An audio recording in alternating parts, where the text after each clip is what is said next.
What's up mga ka-TV?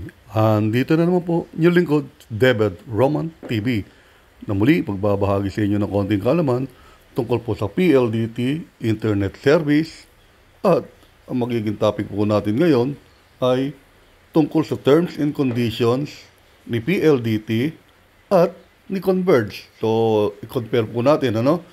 At kung bago pa lang po kayo sa channel ko na ito, ay please make sure na nakapag-subscribe na po kayo at paki-like na rin po ang video na ito kung nagustuhan ninyo at may natutunan po tayo.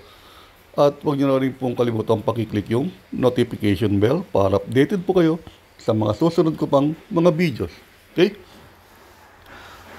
Ang isa pong lagi pong pinagtatalunan, o hindi na pinagtatalunan kundi kinu-question o kino-complain ng mga subscribers ni PLDT, yung kanyang terms and conditions daw.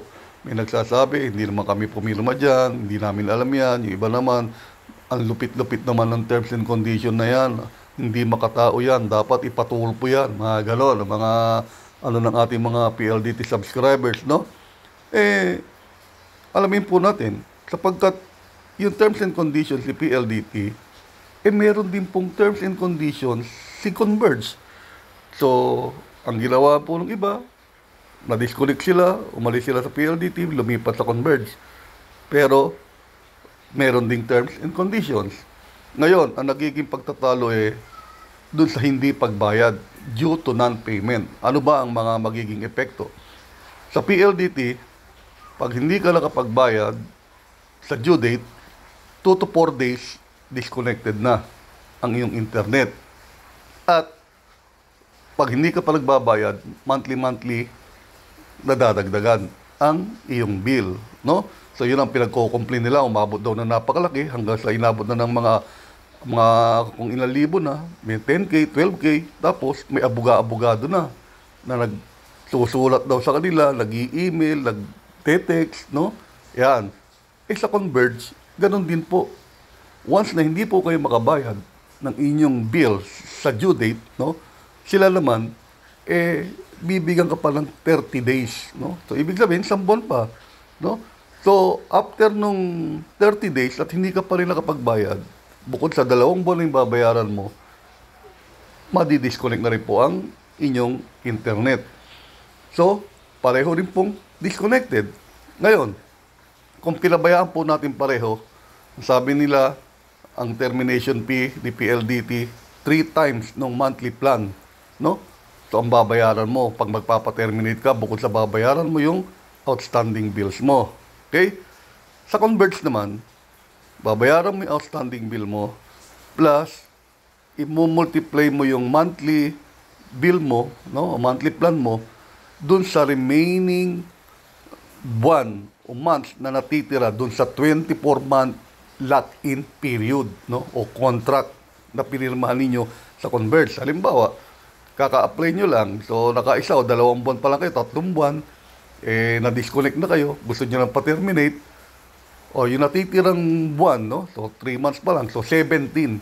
So magkano ang monthly plan ninyo? Kung 1.5 yan o magkano yan, multiply nyo ng 17 times, no? So, mas malaki po.